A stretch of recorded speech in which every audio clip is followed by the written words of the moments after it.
रहमतुल्लाह अलैह दरवेश थे दिल्ली के, बहुत सारे लोग मुरीद थे। एक बड़ा खिदमत गुजार मुरीद था, मजदूरी करता था, गरीब था, तो 6 बेटियां थी उसकी।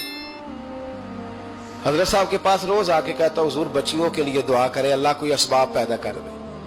एक बच्ची की शादी का खर्चा 1000 दिनार है और मैं गरीब हूं। हजरत साहब दुआ कर देते। खानका शरीफ के थोड़े ही फासले पर, हजरत जहां बैठ के मुरीदों की तरबियत करते थे, उससे थोड़ा ही फासले पर ना एक ईसाई रहता था, बड़ा मालदार था, बड़ी सारे ऊंट, गायें, भेड़, बकरियां रखी हुई थी, और हजरत शरफुद्दीन रहमतुल्लाह अलैह की बड़ी मुखालफत करता था। और ये जो आपका गरीब मुरीद था, ये उसका पड़ोसी था। एक दिन बुला के ना उनको कहने लगा कि तू किधर जाके जो है वो टकरे मार रहा है, वहां से कुछ नहीं मिलने वाला। वो तुझे क्या देंगे जिनकी खानका खुद चंदे पे चलती है, मदरसा चंदे पे चलता है, मस्जिद चंदे पे चलती है, तेरी बेटी का मामला कहां हल होगा? तो उस दरवेश ने कहा कि तू मेरे पीर को नहीं जानता, तू अजय मेरा महबूब नहीं डिठा, तो पता नहीं ना, तू इस रास्ते का मुसाफिर नहीं, तू नहीं जानता। उनका बस चले ना तो वो हर कीमत में मेरी बेटियों की शादी करा दे।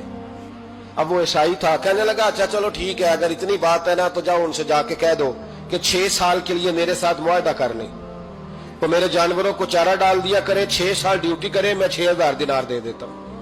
वो मेरे साथ 6 साल मेरे जानवरों को चारा डाले, रखते हैं ना आप चारा डालने के लिए एडवांस पैसे दे के। अब तो लोग उन्हें भी गुलाम ही बना लेते हैं, बड़ी थोड़ी तनख्वाह देते हैं, जुल्म करते हैं, पूरा मुआवजा नहीं देते। हजरत शेख शरफुद्दीन के बारे में वो कहने लगा, जब अपने पीर से जाके कह के मेरे जानवरों को 6 साल चारा डाले, मैं 6000 दे देता हूं, तू जो कहता है हर कीमत पे जाने को तैयार है। उसने जब ये बात की तो मुरीद ने नाराज हो गया, वो लड़ाई हो गई, गिरबान पकड़ लिया, झगड़ा हुआ, बात बड़ी दूर गई। इस तरह की बात करता मेरे हजरत के बारे में, तेरे जैसे कई मैं वहां काम पे रखा दूं। जब वो बड़ी बहस हुई, बात मोहल्ले में, इलाके में फैल गई, दुनिया ने सुन ली, तो शेख शरफुद्दीन तक भी पहुंच गई। इस तरह झगड़ा हुआ है। लोग सो गए इशा की नमाज के बाद। हजरत साहब ने ना सर पे कपड़ा लिया, उस ईसाई के दरवाजे पे दस्तक दी, वो बाहर आया, फरमाने लगे लोग तो सोच समझ के मुलाजम रखते हैं, तूने भी तो सोच ही लिया होगा, तभी तो मुझे ऑफर की है। तू अपनी ऑफर पे कायम है? वाकई मुझे रख लेगा और 6000 दिनार दे देगा? कहने लगा जा बाबा काम कर अपना। फरमाया नहीं, तूने इतने लोगों में बात की, इतनी बहस हुई, तो कायम है? कहने लगा मैं तो कायम हूं, पर आपने नहीं कायम रहना। फरमाया मैं सोच समझ के आया हूं। उसने कहा आप ड्यूटी करेंगे, भैंसों को चारा डालेंगे? फरमाया एक शर्त, बस जब अजान हो जाए ना तो मुझे रब की नमाज पढ़ने की इजाजत दे देना, बाकी सुबह शाम जो तू कहेगा। अगर उस गरीब की बेटियां ब्याही जाए तो मुझे और क्या चाहिए? उसकी 6 बेटियों का बोझ है उसके सर पे, तू मुझे रख ले। अल्लाह अकबर। वो कहने लगा चले पे मेरे साथ खते बंदगी कर ले। आजकल हम स्टाम करते हैं, उस जमाने में खते बंदगी होता था, गुलामी का खत, काजी शहर के पास, यानी उसका ख्याल था कि चलो स्टाम की बात करूंगा तो भाग जाएंगे। फरमाया चल मैं तैयार हूं। काजी तक गए, तय हो गया, 6000 दिनार दे दिए। हजरत ने मुरीद को बुलाया, फरमाया पुत्र ये ले जा मेरी बेटियों को रवाना कर दे। कहने लगा हुजूर ये क्या कर रहे हो आप, कुछ सोचे? फरमाया यार जब तुझे बेटा बना लिया तो फिर मेरी पोतियां तो लगती हैं ना, मेरा हक तो बनता है ना, जा जाके ड्यूटी कर, उनको ब्याह दे। बात फैल गई। बादशाह भी अकीदतमंद था, वो 12000 दिनार लेके पहुंचा। क्या बताऊं इन रब के बंदों का दिल कैसा होता है, क्या दर्द होता है, क्या रंग। 12000 दिनार लेके बादशाह आया और आके हजरत को पेश किए, का हुजूर आप दें इस ईसाई को डबल दें और जाए काम करें। आप फरमाने लगे तू पैसे दे, शर्तें ना लगा, मेरा जहां दिल करेगा मैं खर्च करूंगा, मुझे तो मजा ही अब आने लगा है, अभी तो लुत्फ आ रहा है, अभी तो जायका आया है कुछ करने का, पैसे देने हैं तो दे, पाबंदी ना लगा, जहां मेरा दिल करेगा मैं। उसने कहा हुजूर ठीक है रख ले। हजरत ने फजर मस्जिद में पढ़ी, जेब में 12000 दिनार थे, ऐलान फरमाया भी किसी और की बेटी भी बैठी है तो पैसे मेरे पास है। वो 12000 दिनार भी बांट दिया, और 12000 दिनार बांट के ना तो फिर चले गए खेत में चारा काटने। उस ईसाई को किसी ने बतलाया कि उनके पास तो 12000 आया है, पर तुझसे जान नहीं छुड़ाई उन्होंने। तो वादा ये हुआ था कि 6 देंगे तो जाएंगे, जब तक देंगे नहीं तेरे घर में काम करेंगे। वो ना चारा काट रहे थे, हजरत साहब तो वहां पहुंच गया, दूर जाके खड़ा हो गया, कहने लगा बाबा پہلے تو میں نے مسلمانوں کے اخلاق سنے تھے، اب تو میں نے دیکھ بھی لیے۔ پر یہ بتا جب 12,000 آیا تھا جان کیوں نہیں چھڑائی؟ تو حضرت چارہ کاٹتے کاٹتے رو پڑے، فرمانے لگے تو نہیں نہ جانتا یہ بیٹیاں سانجھی ہوتی ہیں، پتہ نہیں نا؟ میرے رسول پاک نے تو حاتم تائی کی بیٹی کے سر پہ کپڑا رکھ کے کہا تھا بیٹیاں برابر ہوتی ہیں، تو یہ نہیں پتا جب اس کی 6 بیٹیوں کی شادی ہوئی ہے میرے اندر روحانیت کتنی بڑی ہے۔ فرمایا پھر 12,000 آیا ہے تو 2-4 بچیاں پھر گئی ہیں، تو یہ نہیں پتا میں اندر سے راضی کتنا ہوں، میں تیری نوکری کرتا رہوں گا، پتہ نہیں اللہ کتنی بیٹیوں کو بیاہ دے گا۔ اتنا رویا وہ عیسائی کے پیروں میں بیٹھ گیا، کہنے لگا بابا میں نے تیری مخالفت کی ہے پر تیرے قریب آ کے پتہ چلا ہے کہ تو بہت اونچے اخلاق کا مالک ہے، اور اگر تیرا یہ مقام ہے تو تجھے اخلاق سکھانے والے محمد عربی کی شان کتنی ہوگی۔ ظالم کی بولیے جاتے نہیں لوگ جھوٹے گواہ بن کے، وکیل صاحب کو نہیں پتا ہوتا کہ یہ بندہ مجرم ہے جو میرے پاس آیا، کیا مجرموں کے وکیل نہیں ہوتے؟ بولے تو اس کو پتہ نہیں ہوتا وکیل صاحب کو کہ یہ صاحب مجرم ہے، میرے پاس مقدمہ لے کے آئے، اور اگر بے ادبی نہ ہو جائے تو میرا خیال ہے قاضی عدالت کو بھی پتہ ہوتا ہے کہ مجرم کون ہے اور مظلوم۔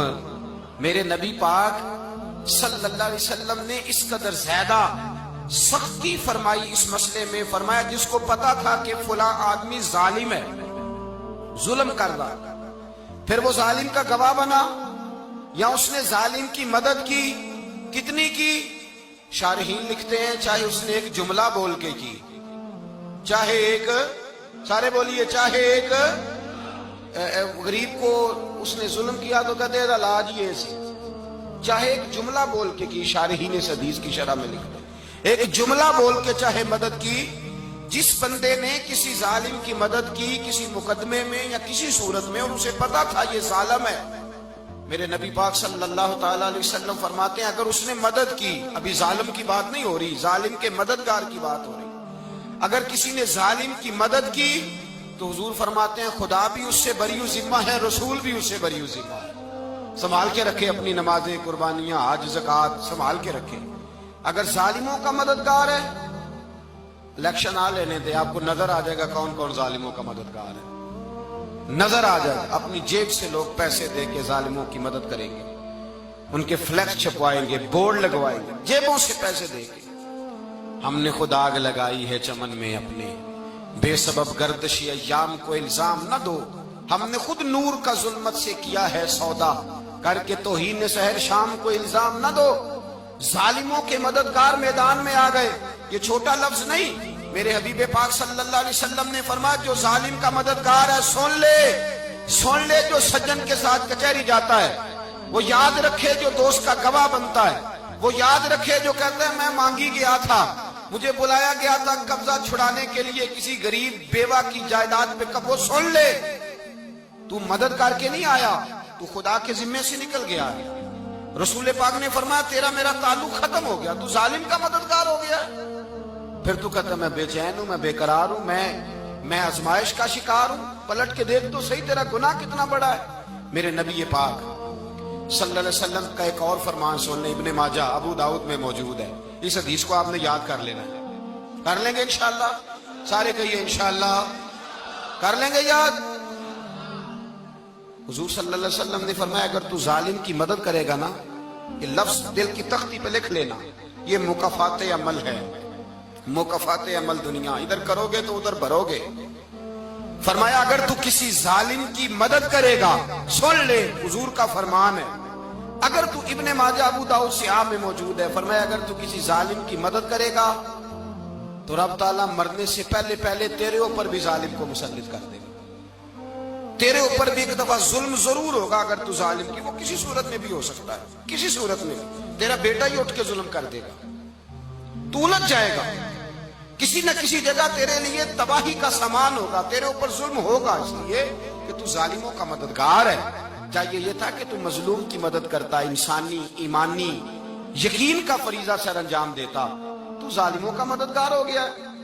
ٹٹول کے دیکھ لیں، رزلٹ نکال کے دیکھ لیں، ہمارے زمانے میں ظالموں کے مددگار زیادہ ہیں، اتنی لمبی زبانیں نکال کے ظالموں کی مدد کرتے ہیں، بڑے بڑے کالم نویس اللہ نے انہیں قدرت